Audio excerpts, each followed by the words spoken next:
শুভ সকাল বন্ধুরা, কেমন আছো তোমরা সবাই? আশা করছি সবাই ভালো আছো, সুস্থ আছো, আর আমরাও ভালো আছি। আমার আরও একটা নতুন ব্লগে তোমাদের সবাইকে স্বাগত জানাচ্ছি। তোমরা দেখছো Sangeeta kitchen with happy family. এই যে সকালে উঠে কিছু কাজকর্ম শেষ করে চান করে পুজো করে নিয়েছি। এখন তোমাদের দাদা ভাইয়ের জন্য একটু শরবত বানালাম আর আমার জন্য চা করলাম। ও আজকে চাটা খাবে না বললো, তো তার জন্য শুধু শরবতটা বানিয়েছি, ওকে দিয়ে দিব। আর ছেলে এখনও ওঠেনি, ছেলে উঠলে ওকে খাওয়াবো।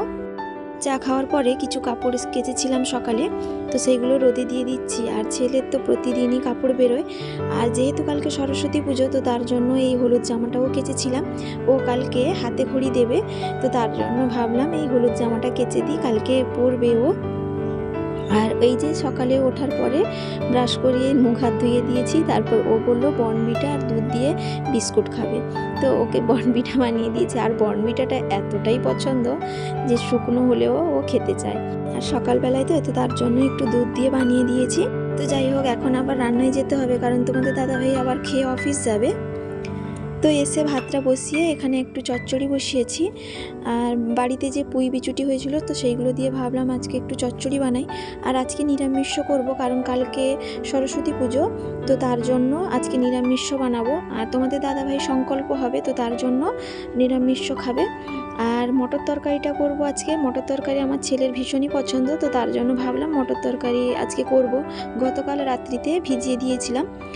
আর এখনকার মটরগুলো সেদ্ধ হতে চায় না, অনেকগুলো সিটি দিতে হয়।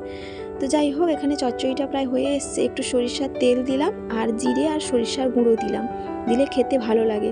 নিরামিষ তো তার জন্য চচ্চড়িটা হয়ে গেছে। এদিকে ভাতটাও ফুট চলে এসছে। আর এখন মটর তরকারিটা রান্না করছি। তেলের মধ্যে একটা শুকনো লঙ্কা আর এলাচ, লবঙ্গ, দারচিনি একটু দিয়েছি সেন্টটা ভালো আসার জন্য। আর আদা, টমেটো, হলুদ গুঁড়ো, লঙ্কা গুঁড়ো দিয়ে মটর তরকারিটা রান্না করছি।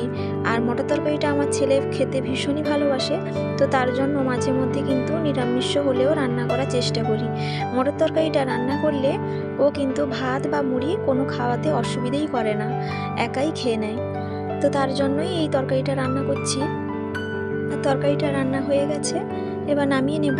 আর তোমাদের দাদা ভাই কালকে যেহেতু সরস্বতী পুজো, তো তার জন্য বাজার করতে গেছে কোচিনের যে পুজোটা হয় সেইখানে। আর এই যে ছেলে বলল কি মটর তরকারি খাবো, যেহেতু বললাম যে মটর তরকারিটা ওর খুবই পছন্দের একটা জিনিস, তো বললো আমাকে দিয়ে যাও, আমি খাবো।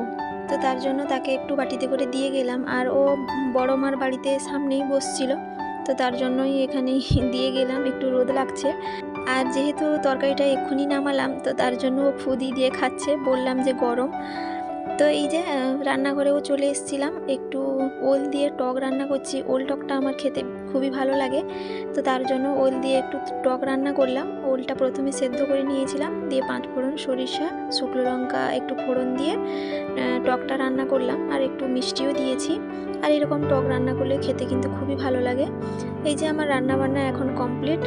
আজকে 3টা রান্না করেছি, বেশিরভাগই 3টেই রান্না করি। আর ডিউটি গেলে মাঝে মধ্যে 2টোও হয়ে যায়, যখন যেরকম সুযোগ হয়। আর তোমাদের দাদাভাই এখনও আসেনি, তো তার জন্য ভাবলাম বাসনগুলো আগে থেকে মেজে রেখে দিই, দিলে একটু কাজের চাপটা কমে যাবে। তো তার জন্য এক্ষুনি মেজে নিলাম। আর ও আসার পর ভাতটাও বেড়ে নিয়েছি, ওকে খেতে দিয়ে দিব। আর ছেলেকে বললাম যে বাবার সঙ্গে একটু ভাত খেয়ে নাও। ও বলছে খাবো না এখন, পরে খাবো, যে একটু তরকারিটা একটু খেয়েছিল। আর এই যে খাওয়া দাওয়া শেষ করে তোমাদের দাদাভাই বললো ময়দা একটু ফুটিয়ে দাও, ওই যে যেখানে পুজো হবে ওইখানে একটু লাগবে, চিট দিয়ে একটু চেটানো হবে। তো তার জন্য ময়দাটা ভালো করে একটু জলে গুলিয়ে নিচ্ছি, তারপর কিন্তু ফোটাবো, না হলে কিন্তু একটু দলা পাকিয়ে যেতে পারে। তো তার জন্য আগে ভালো করে ময়দা আর জল মিশিয়ে তারপরে ফোটাতে বসাবো। আর একটু বেশি পরিমাণে করে দিচ্ছি, তার কারণ হচ্ছে ওই টিউশন ঘরটা কিন্তু অনেকটা বড়, আর আমাদের যে ঘর হচ্ছে ওই জায়গাটায়ও একটু লাগাবে হয়তো, তো তার জন্য বেশি করে একটু করে দিয়েছি। তো দেখা যাক, যদি বেশি হয় কোনো সমস্যা নেই, কিন্তু কমে গেলে সমস্যা হতে পারে, আবার ডবল করে আমাকে করতে হবে, তো তার জন্য। আর এই যে ওই ময়দাটা ফুটিয়ে এই টিউশন ঘরে নিয়ে এলাম এখানে। আর এই যে কিছুজন বাচ্চা এসছে এখানে সাজানোর জন্য। আর নাতাটা কিন্তু গতকালকে দিয়ে দেওয়া হয়েছিল, তো বাচ্চারাই দিয়েছে, প্রতি বছরই বাচ্চারাই সব কিছুই করে। তো এখন ওরা এসছে সাজানোর জন্য, যেহেতু অনেকটা জায়গা জুড়ে, তো তার জন্য একটু সময়ও লাগবে। আর এই যে দড়ি দিয়ে ওই ময়দা ফোটানো চিড় দিয়ে এখানে রং কাগজগুলোকে চিটিয়ে দিচ্ছে। তো যাই হোক, বেশ ভালো লাগছে দেখতে, এক একটা কালার আলাদা আলাদা করে লাগাচ্ছে।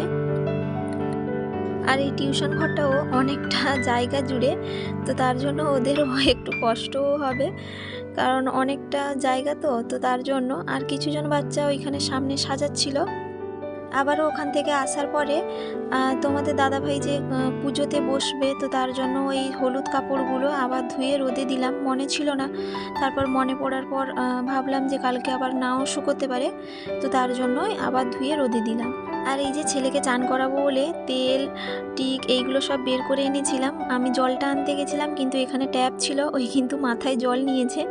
আমি বললাম যে আগে কিছু মাখলে না, চান করে ফেললে? ও বলছে আমি এমনি চান করব। তো যাই হোক, অনেক কষ্টে ধরে বেঁধে চান করানোর পরে ও বলছে আমি একা গা মুছবো। তারপর ওই পাউডারটা নিয়ে নষ্ট করছে, কোনো কথাই শুনছে না। আর তারপরে তো আমি খেয়ে বাচ্চাকে খাইয়ে ডিউটিতে চলে গেছিলাম। এখন রাত্রি 10টা মতো বাজে।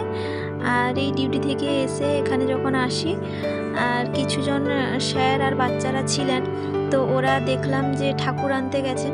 ঠাকুর এইখানে পাশেই বানানো হচ্ছে, একজন বাচ্চা টিউশনে পড়ে, তো ওই বানাচ্ছে, তো বাড়ির পাশাপাশি, তো ওখানে আনতে গেছে। আর এখানে এসে দেখলাম কেউই নেই, তো তার জন্য একটু বসছি ছেলেকে নিয়ে।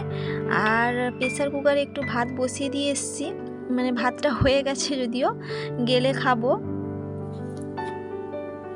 আর এই যে ওনারা ঠাকুর নিয়ে এলেন, স্যারেরা আর বাচ্চারা। ঠাকুরটা বেশ বড় হয়েছে এবং বেশ ভালো লাগছে দেখতে, যে কালার করেছে। আর ওই বাচ্চাটা কিন্তু নিজে থেকেই বানায়, গত বছর বানিয়েছিল এরকমই বড়, তো বেশ ভালো হয়েছিল। তো এবছরও ও বানিয়েছে। আর স্যারেরা আর বাচ্চারা মিলে ওই ঠাকুর মণ্ডপে বসিয়ে দিচ্ছে। আর বেশ ভারীও ছিল, তো সবাই বলা বলি করছে যে একটু ভালো করে ধর, না হলে পড়ে যেতে পারে। তো যাই হোক, ওখানে রাখা হয়ে গেছে, এখন বাড়িতে চলে যাব, এখন খাবো বলে। আর এই যে রাত্রিবেলায় খেতে বসে গেছি, আলুটা মাখাচ্ছি। গরম গরম ভাতে আলু মাখাটা খেতে কিন্তু বেশ ভালো লাগে, তো তার জন্য আলু মাখা করেছি।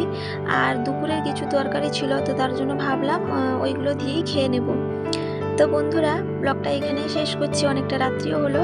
তো ব্লগটা আমার কেমন লাগলো অবশ্যই কমেন্ট করে জানাবে। যদি একটুকুও ভালো লেগে থাকে একটা লাইক দিতে ভুলো না। আর সাবস্ক্রাইব যদি না করে থাকো, প্লিজ একটা সাবস্ক্রাইব করার অনুরোধ রইল। আর যারা অলরেডি সাবস্ক্রাইব করে দিয়েছো তাদেরকে অসংখ্য অসংখ্য ধন্যবাদ। তো সবাই ভালো থাকবে, সুস্থ থাকবে, আবারও দেখা হবে।